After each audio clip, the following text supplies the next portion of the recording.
So good evening. Sorry, I was going to say good afternoon then. Good evening and welcome to SAS Sober and Smiling. My name's Rob. I'm Liam. I'm Jamie. I'm Nick. I'm Damon. I'm Zach. So tonight's episode is going to be a bit of a Q&A because we've got a newbie here, Zach. Sorry, I've got that on. So Take two. First question. What's my name? Zach, do you want to give us a little, just a tiny snippet of where you are in your recovery? I've just finished my program with Jamie. I've cut down and completely cut out alcohol and cocaine use. I had relapsed once, but I was honest with that. So at the minute I'm fully recovered, as I'd say, but I won't say that in the end because then it'll make me go back to doing it. So, Excellent. And how many days are you? I'm 62 today.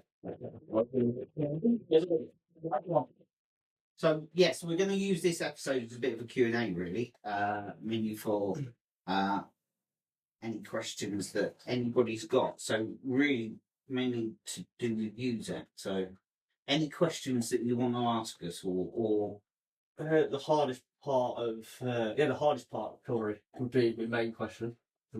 sorry, who wants to go first? No, it's better for me. Personally, for mine, I'd say the early days. So I was just alcohol and that, and I was a big drinker. I was like 2 litres of vodka a night guy. In the early days, it was probably the hardest part for me. I'd say at least the first 2 months, I sweated it, somewhat chronic, like knowing the times I just sat there and felt like, I just want to drink, but I knew at the back of my mind, I thought, no, you got to keep at this, and that. Luckily, at the time I'd gone to meetings and stuff like that, so I was around like-minded people, which made things, for me personally, made things easier because I was starting to get to talk about it and that, and obviously around people who were in the same boat as me.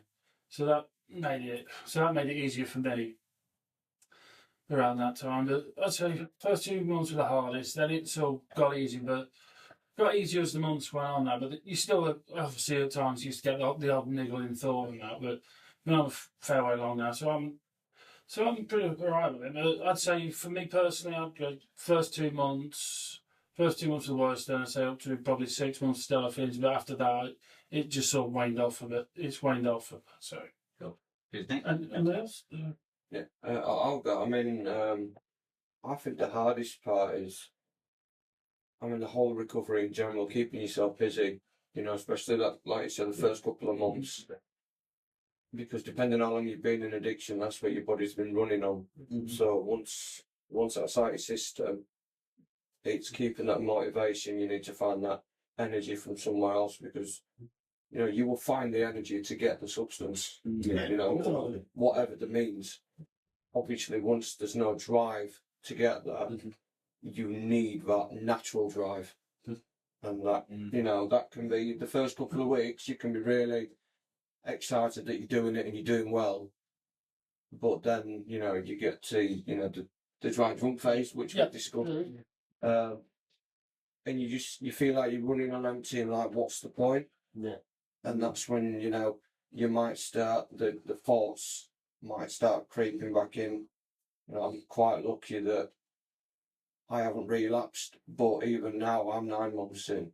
And sometimes I'd still, I'd love a split on a Friday night, or any night a week, for that matter, do you know what I mean? Because that's when I'm sat by myself, and that's when, that's the hard part. It's just keeping your brain occupied all the time. Yeah, once you've got into that, used to that recovery phase, you need to just find that drive and that routine that keeps you occupied.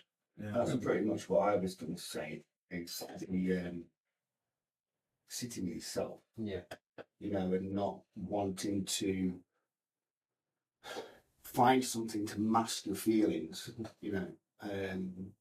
just kind of like, I find, and still to this day, I find that hard. And just keeping yourself occupied, working in program on a daily basis, and doing what you need to do to keep yourself away from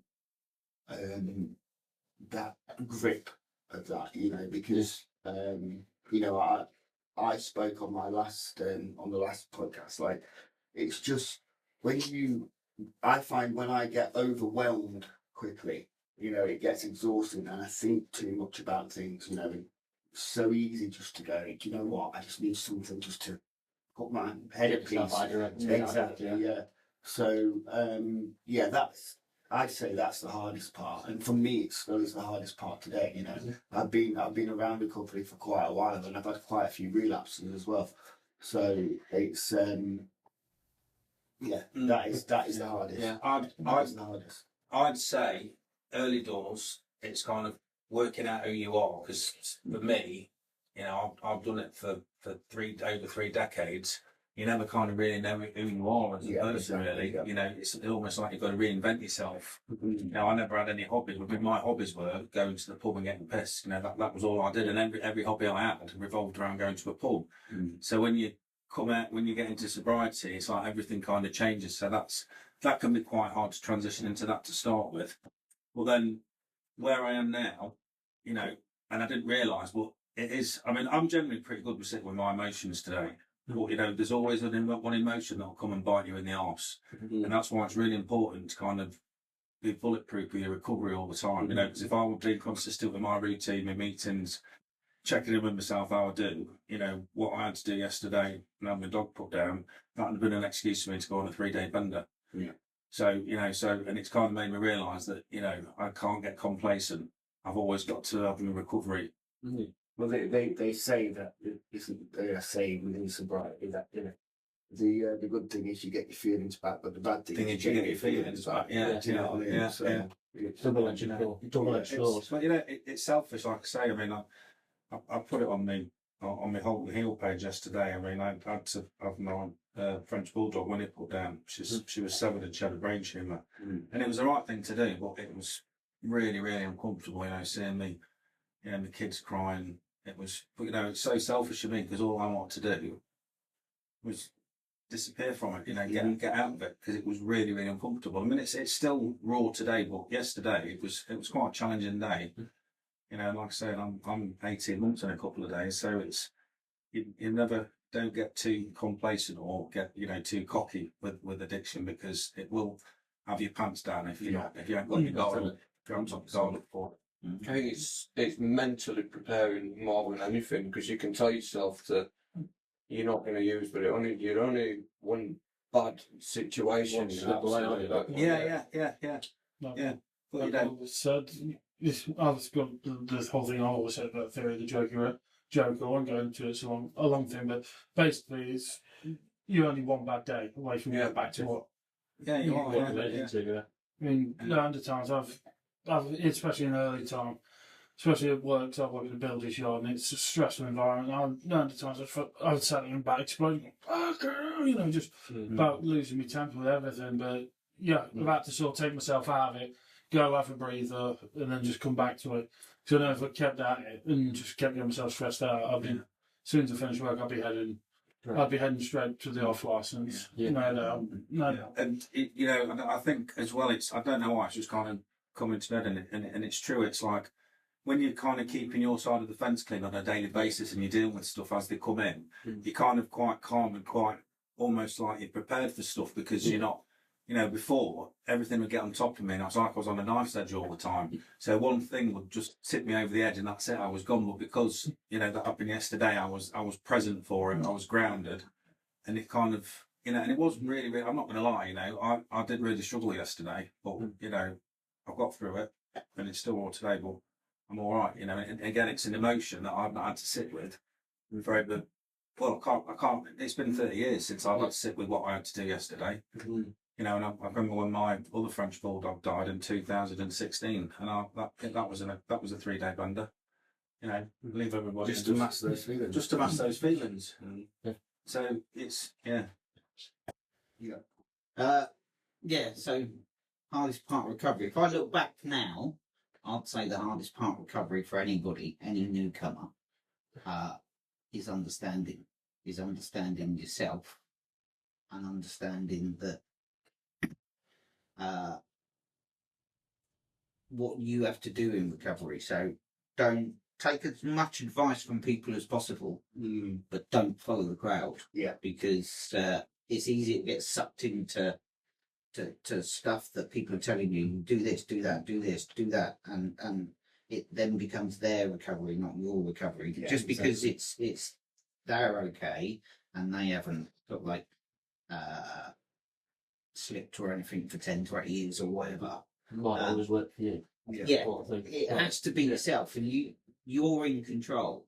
Mhm. If you think about addictions and stuff, the physical craving goes within a week. It's completely out of the system. It's gone.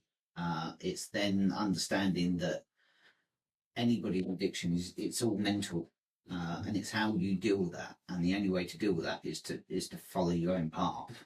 That's the hardest thing to understand, because you just think, well, just putting a drink down is easy. Is the hardest part. It's not. It really isn't the hardest part. And controlling that you can't control other people.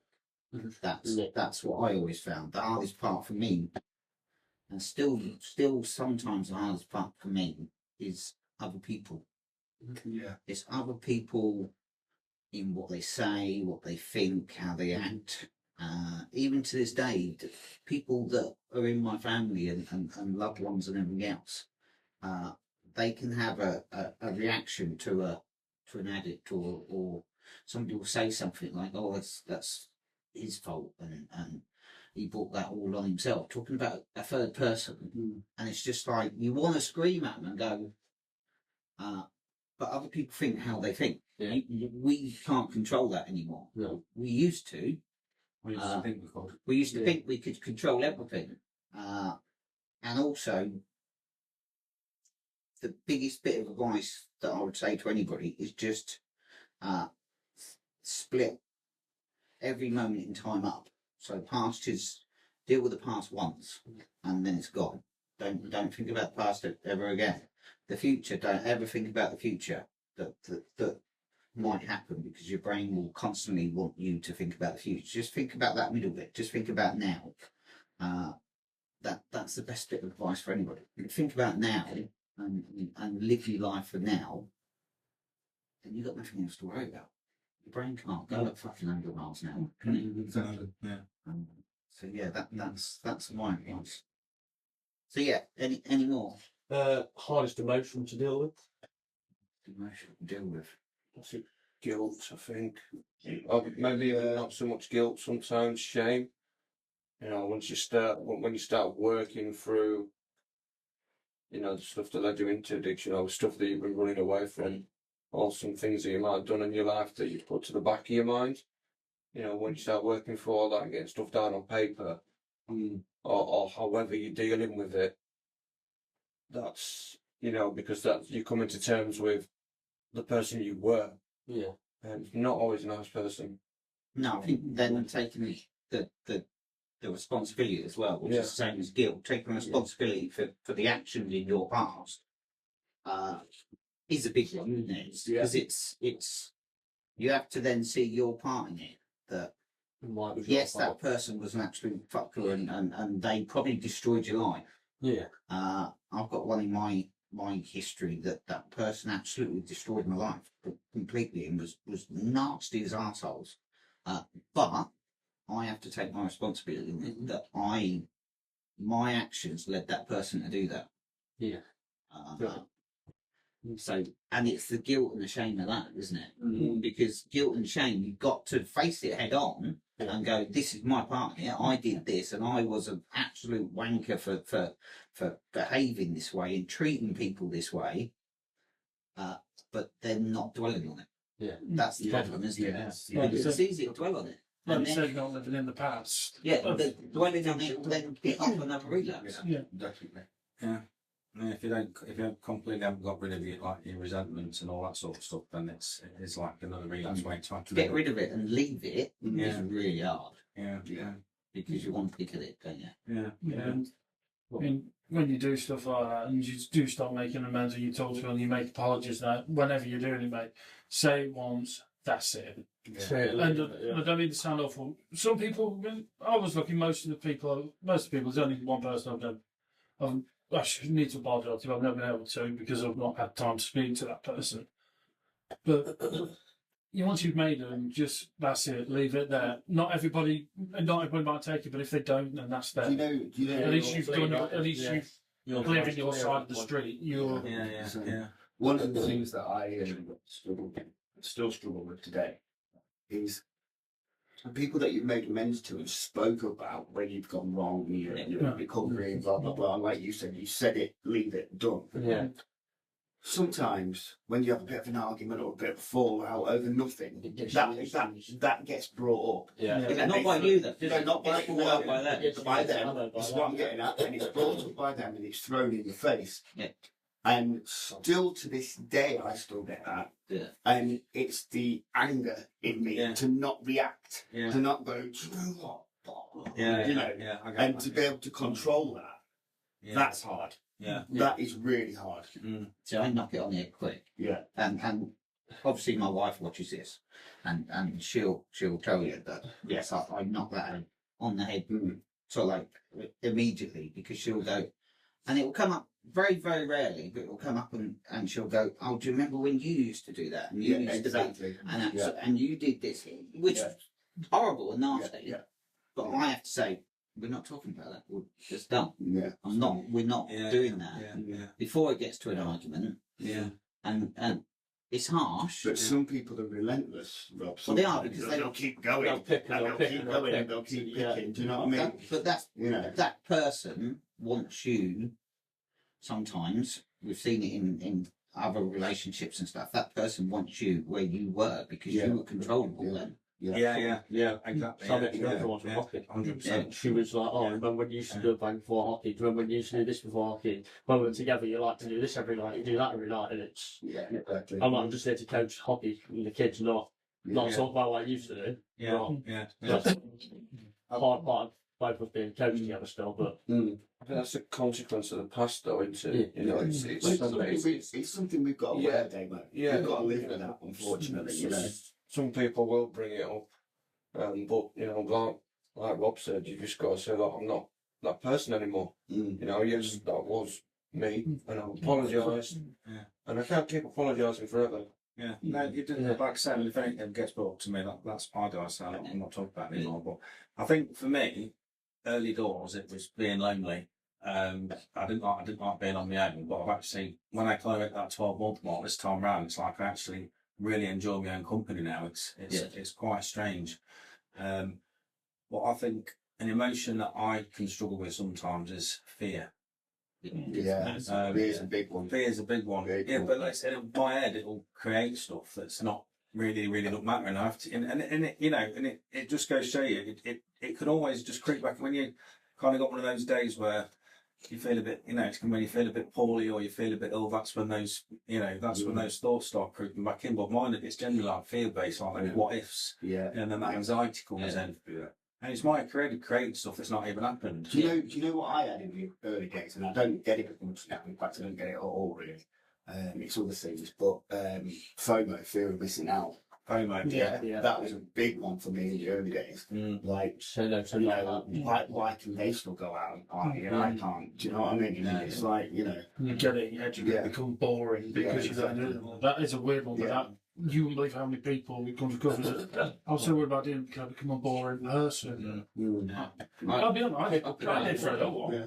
I really like boring. I'm like you. I can fucking sit on my own for hours and hours and hours. Yeah. Just in my own company. Yeah, I love it. You know, I mean, at one point, you know, my missus used to go back to where she's from with the kids and stuff like that. I think, shit, I'm on my own all weekend. What am I going to do? And I've arranged vendors, you know, different groups of people. So they can keep up with it. Like, just out there and break up with everybody. Yeah. But now, if it does it down, it's like, yes, I've got the house to myself. Yeah. You know, I can sit with myself. I could, you know, get a takeaway, put a movie on, and be quite happy just doing nothing. That's because you've worked on yourself and you're now Does that happier with yourself, aren't you? does that not Yeah. sometimes have a flip side to it though? Like, you know, like if you're chilling at home and you're laid on the settee or you're ill or whatever, and you deserve that time. Does that not kind of go?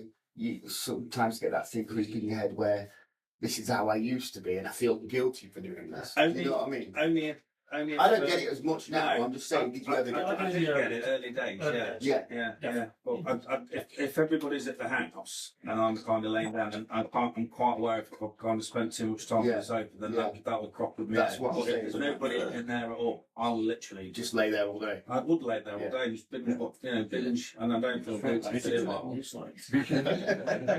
It's quite nice though. 'Cause I've No, never- but I've never sometimes managed to you do it. deserve a day where you do nothing and you just monobang. Yeah, Do you know what I mean? I don't get built thinking I should be doing this, I should be doing that. I think no, it's my time. If I'm going to sit there and watch binge, Whatever. binge something, I will. Yeah, That's just because your mind's not fucking 100 miles an hour. yeah, Exactly. yeah. It's It's a nice just a place to lovely. be. Once you get used to it, it's a lovely feeling because Peace.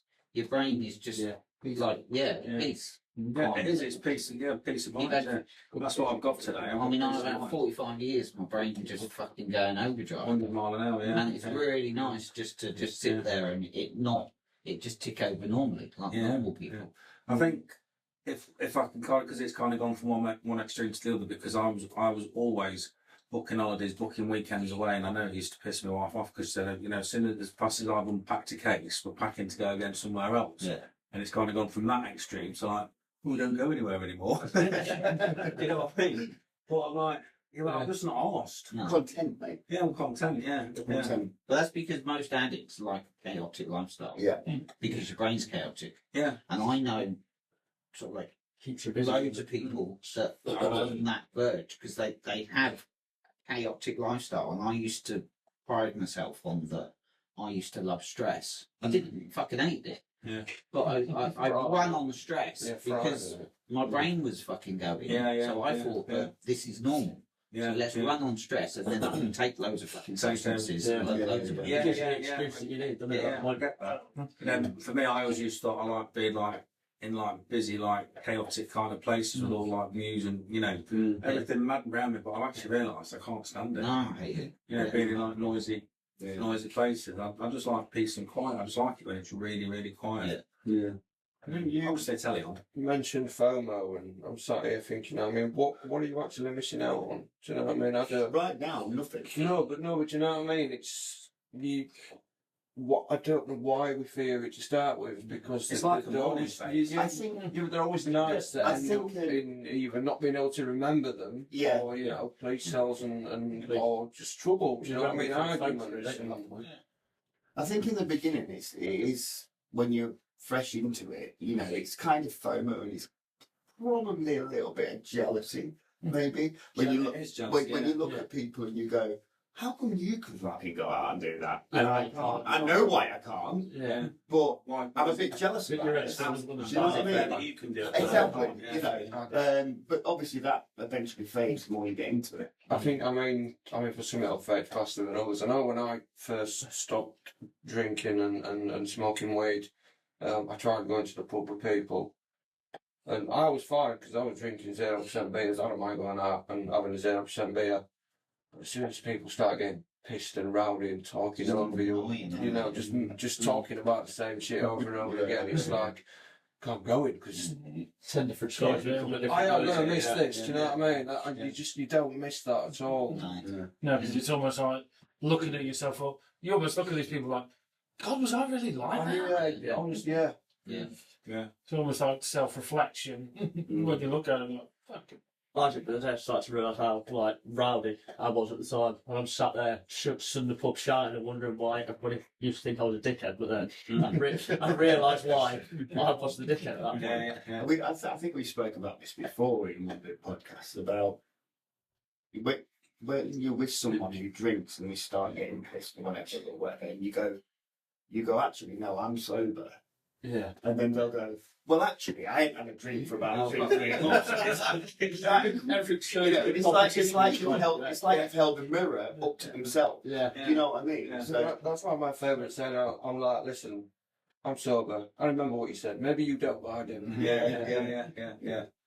Yeah, people hate it. yeah, People absolutely hate it. I just drop it on for fun. Just to see the reactions. Drop it on. Oh, do you go out for a few beers? No, I don't drink. I'm recovering alcoholic. Well, I only went out for 2. Doing it, and I went to the gym today just looking at it. I got to the sauna. Sweat out on a big Swedish person. Yeah. Yes. Can I join your sauna club? Right, time for another question. Big ass me. Bodies in there. Hey, boys. What's the last emotion that you what was the last emotion for you to leave during your recovery period? That's the motion to leave. Yeah. That one that starts to crop up a bit less. Like the one that starts to crop up the least, maybe. That's a better way of wording it. I think what Jamie said, fear and is mine. Because it was always fear. It was always panic. It was always panic that does anybody know what I'm doing? Panic that I haven't got enough substance or alcohol. Panic that someone's going to find what I've done. Panic that somebody's going to, and I said this before, panic that it's mainly panic or fear that somebody's going to see that I'm lying. Yeah, That lies with what I turned into. this little facade that I'm showing the world that I'm a fucking normal husband, great dad, fucking nice cars, house, this little facade and work and money and everything else, and that I'm normal in the world. That sort of like facade slipping and somebody seeing that was the one biggest little panic. crack and it just Yeah. It was terrifying to me that somebody's going to see that I'm bullshitting everybody and that my whole life's just a fucking lie. I think for mine, towards the last real emotions, I've always played it was guilt because I knew the back of my mind what I was doing was wrong, and because I'd not long had my daughter had not long been born, and she was less than she'd just gone past 1, and I knew what I was doing was fucking wrong. The problem is when you're in that vicious circle, and when you're in that vicious circle, you sit there and you think, oh God, I know what I'm doing wrong, but I don't want to feel this way. So what's the first thing you do? You go and get a drink. And basket. I mean, there was that, and then you'll wake up in the morning because I've been going on blackouts, and then I know probably my blackout have irritated somebody and irritated somebody, done something, so then I've got absolute guilt and remorse because I'm thinking, God, what have I done it? Oh, I've done it again, what the fuck? You know, that was probably my big one at the end. Guilt. Fair enough. I think I would probably go with self-pity. I've spent a lot of years depressed, and I think you question moaning. Still moan. Well, I think you spend a lot of time questioning if anyone actually cares. It doesn't matter how many people are around you. You know, you're in your own world. Do you know what I mean? They're just along for the ride, whether they like it or not. But once you start to care about yourself, you don't need to question whether other people care. Do you know what I mean? As long as you care enough to get up and do something about it, it doesn't matter so much. You know, with everyone else, yes, you know, you'll have amends to make and apologies to make, but you know, the biggest amends you've got to make is to yourself. I think for me it was the anxiety of worrying what other people are going to think. A bit like what you said, you know. I was always like that right from the beginning. I didn't want to come to meetings at first because I was worried about who I was going to see, what people would think. This, like with video, you know. I wasn't ready to break my magnanimity straight away because I was in the back of my mind. I was worried about what people were going to think. You know, and I think as soon as you get over that hurdle, and you know that, you know, basically, fuck 'em, I'm doing this for me. Then that's a big step. You know. Yeah, I mean it is a big step anyway. Doing what we do now, on video for everybody to see it's still a huge step. You know, we do it week in, week out now, but it is a huge step to put yourself out to the world because we just lied all the time. We didn't want people to see see this, did we? Exactly. And people don't want to see it. No. And that's what always got me. People actually don't want to hear the truth what you turn into, do they? I told my mate several times now, like, and explained it all to my uncle and my mum and my dad, and at the time when you first say it, they don't want to know. They don't want to. No, They're like, no, they're like, you might think you're like that. And I'm like, no, I am like that. Yeah. And I'm like, that's how I was. That's why I need to, which when I said to mum and dad at the time, I need to hit rock bottom for someone to pull me to realise that where I was wasn't where I wanted to be. Yeah. And I can't keep covering myself up. I think sometimes if it's the people around you that, you know, pretend you're not like that, it's maybe because they're scared of what reflection it has on them. Yeah. Do you know what I mean? Or did we really do such a bad job that this is, you know, and it's, no, you did fine, this is me, do you know what I mean? This is all me. Yeah. You did your best, and I did my best, and it just After the time. Yeah. Like I say, anytime I've ever done jazz or anything, obviously I've got, you know, my parents are nice sort of people to me, my brother's a good person, it's the way I'm wired. Yeah. It's the way I'm wired. Nothing wrong with parents, was wrong with my sister or my family. I just went down the wrong path. Took the wrong route, and that was well, We're nearly out of time. Do you want to chime in on that one? I think for me, and it's quite a healthy thing, is like the fear of, you know, relapsing because I haven't got any more chances left. And I know I'm you know, I know it's like keeping it in the day, but when my head can like wander off sometimes because I know what I'm doing now on a daily basis is keeping my head where it should be and it's making everything right. But, you know, there's that fear if, you know, one day I think, I can't be asked to do it today and then I have a day off. And I'll be all right having a day off, I know I will, but my head will say, well, you had yesterday, I'll have another day off. You know, have another day off. And before you know it, I think, well, it's the end of the weekend now, fuck it, start next week. And then if I do that, We'll be away. I'm gone. You know, and then it makes me think about, right, I've already got to do this shit for the rest of my life. Do you know what I mean? Yeah. Do I not get a day off from it? Which I don't. No, you don't. No. Yeah, and it kind of it makes me feel quite sad sometimes. Yeah, but it's not. But I know it's making me the best person, but it's how my head goes. It just it makes me feel quite sad that I don't get a day off from doing this shit. And that's the thing. It's not do you want to do this for the rest of your life. It's I've got to do this. I know, and that's what I mean. But you know, I would like a day off sometimes. You know what I mean? It's just how my head is. Yeah. And I know it's the best thing for me what I'm doing because I'm in the best place I've ever been in, but I still want a day off. Yeah. You know, What would your day off look like? Take with a picture. I've got Ferris Bueller's Day Off in my head. Did you see that film? Yeah. See Jamie driving around in his car. I think. That's Cameron. Cameron, yeah. Right, so we're up on time. So believe it or not, that's gone that quickly. So thank you to everybody. Thanks, lads. So yeah, have a like, have a share on the pages. We're at Holton Hill in Skegness. Jamie's actually got a app. So what's it called, Jamie or David? David's taking Let's get plugged quickly. So it's called Keep It in the Day, and you created it on Base 44. Base 44, Holton Hill, yeah. Holton Hill. I only downloaded it for a link, to be fair, so I didn't really have to be searching for it. So yeah. How would people find it if they're not got the link? On the App Store. On the App Store, yeah. It's on the App Store. It's on, yeah, you can search for it on the internet. What does it do, Damon? How's it help you? I mean, do you know what? I go for beach walk in the morning when the weather's nice. I mean, I went yesterday when it was pissing it down. That weren't nice. But yeah, and I just sit on the beach and just that peace and silence before all the tourists arrive.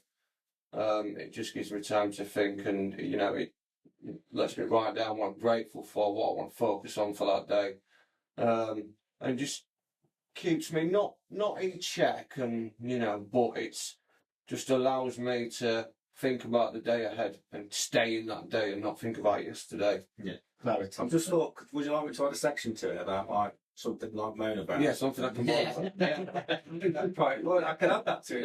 Actually, when it's just what are you focusing on today? Moaning. It's got to be a subject, isn't there? Yeah. Moaning makes me happy. And brought me the whole day at work. That. You know, if you don't get your resentments and grievances out, you become unhappy. So I've got to moan.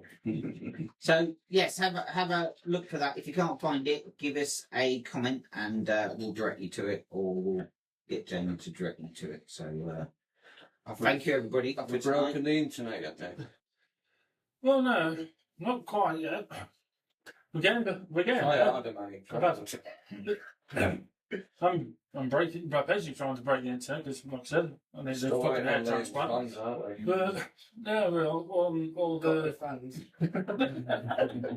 I can do a Cerberus one in OnlyFans if you want to. We are on TikTok, YouTube. He'd make a guest appearance tonight. Big Nick in the sauna tonight. That's the side. No. So yeah, have a unusual size. thank you everybody. Have a go from. So yeah, as Nick said, we're on Facebook, Instagram, TikTok, Instagram, Twitter, yeah, cool. YouTube seems to be OnlyFans. Yeah, Thank you guys. thank you.